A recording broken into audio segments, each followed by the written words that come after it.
The United States currently holds over $36 trillion in debt, an almost unfathomable number.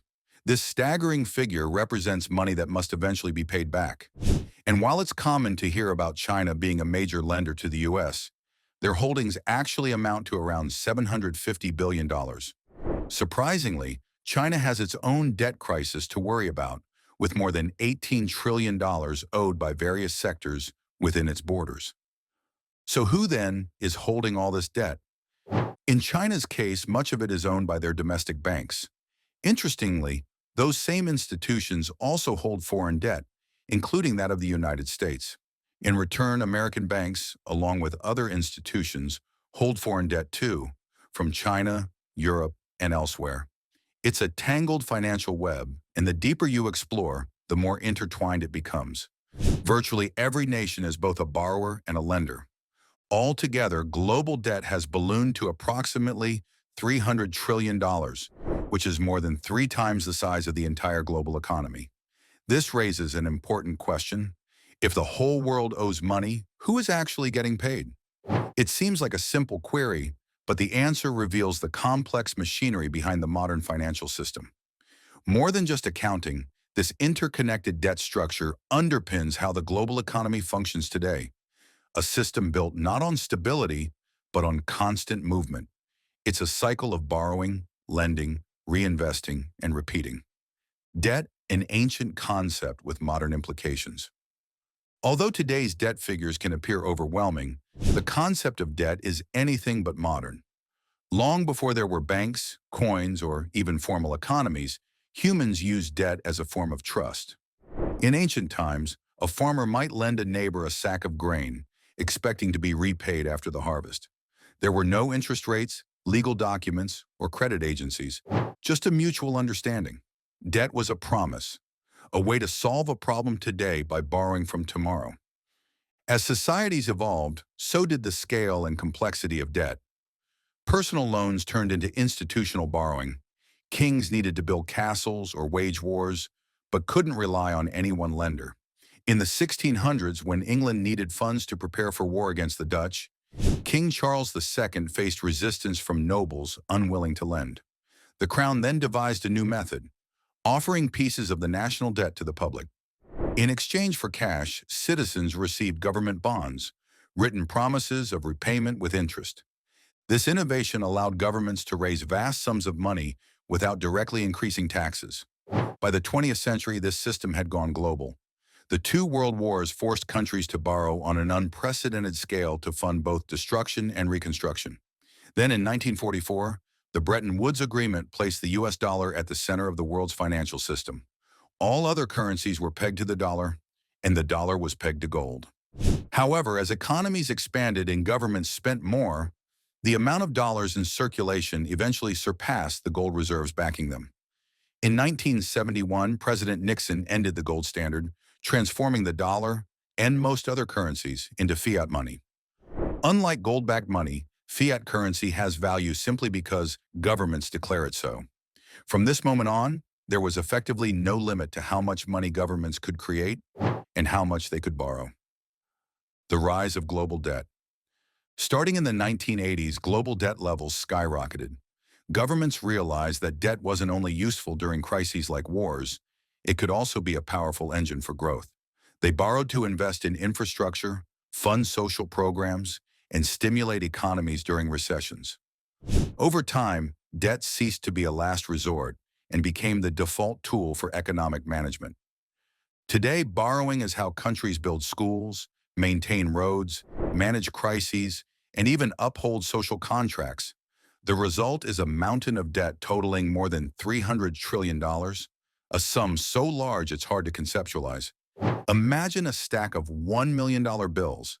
It would reach the height of a 30-story building. A billion would stretch 100 kilometers, enough to graze the Earth's atmosphere. And $300 trillion? That's enough to reach the moon and back 50 times. Who is owed? Who owes? If every country is borrowing, who is lending? The image of a shadowy global elite pulling financial strings is misleading.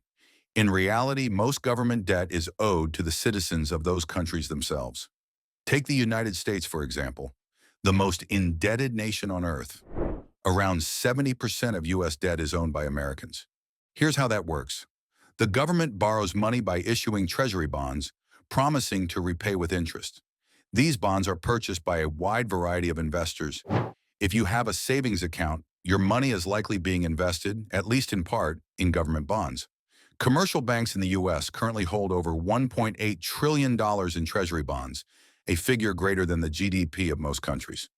Bonds are attractive because they offer a predictable return with minimal risk. Interest rates on bonds fluctuate depending on economic conditions. In the early 1980s, rates soared to over 15% to combat inflation. During the COVID-19 pandemic in 2020, rates dropped below 1% to encourage borrowing and spending. Today, a 10-year U.S. bond yields about 4.5% annually, making it a solid, low-risk investment. Because of this, bonds are favored not just by banks, but by pension funds, insurance companies, and investment firms. In 2024, U.S. pension funds had about 25% of their assets in bonds, while insurance companies held more than 60%. These institutions use bonds to earn safe, steady returns. It creates a kind of hidden economic cycle. Citizens' savings are loaned to the government, which then spends that money back into the economy, on wages, contracts, and services. Interest payments return to the lenders, who reinvest, continuing the loop. Debt as a self-reinforcing cycle. What might sound strange, borrowing from oneself, is actually a system that redistributes idle money to where it's most needed. And this loop doesn't just happen within countries, it's global. Roughly 30% of U.S. debt is held by foreign entities, governments, banks, and international funds. In the same way American institutions buy foreign bonds, other countries invest in U.S. bonds. It's a closed-loop system where savings from one part of the world finance debt in another. Japanese savings might fund Dutch infrastructure. Dutch capital might support Brazilian bonds. And Brazilian reserves may find their way back into U.S. Treasury notes. Debt doesn't move in straight lines, it circulates. So how do governments repay all this money? The answer is surprisingly simple. They don't. Not really. Instead of repaying old debt outright, they borrow new money to repay the old loans. This isn't just common, it's expected. In fact, it's how the global financial engine runs. Why governments can't stop borrowing? Why not just stop borrowing altogether? Because the global economy now depends on debt to grow. Government borrowing injects money into the system. That money goes to businesses, which pay workers, who then spend money fueling further growth. It's a loop that keeps economies alive and expanding. In the U.S., about 25% of government spending comes from borrowed funds.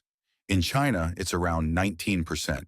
That's roughly the same proportion the U.S. spends on education and welfare combined. If governments were to abruptly halt borrowing, they'd be forced to slash spending. This would choke off the flow of money, causing businesses to earn less, workers to lose jobs, and consumer spending to decline. The same feedback loop that enables growth would now accelerate contraction. That's why austerity is politically unpopular. No one wins elections promising spending cuts. And in times of crisis, such as the COVID-19 pandemic, governments have little choice but to borrow. In 2020 alone, the U.S. borrowed $3.8 trillion, nearly 20% of its GDP, just to keep the economy afloat. The risk beneath the surface. If governments continually roll over debt and lenders continue buying bonds, what could possibly go wrong? While the system works, for now, it carries inherent risks. For poorer nations, the risks are even higher. Many borrow in U.S. dollars to attract investors. If their own currency weakens, repaying dollar-denominated debt becomes increasingly expensive. Some countries enter a debt trap, where they must borrow more just to pay interest on existing loans. Sri Lanka and Pakistan are recent examples. And when a country can no longer meet its debt obligations, it defaults. This isn't just an economic issue, it's a national crisis. Defaulting means no one wants to lend anymore, and the country can't function financially. The flight to safety. When debt feels risky, investors seek something real, assets that retain value. In 2025, large amounts of capital are flowing into precious metals like gold and silver. Prices have surged as faith in fiat currencies wavers. Even major financial institutions are forecasting continued growth in commodity prices as a hedge against instability and inflation. That was all from us today for this video, folks. See you in the next one.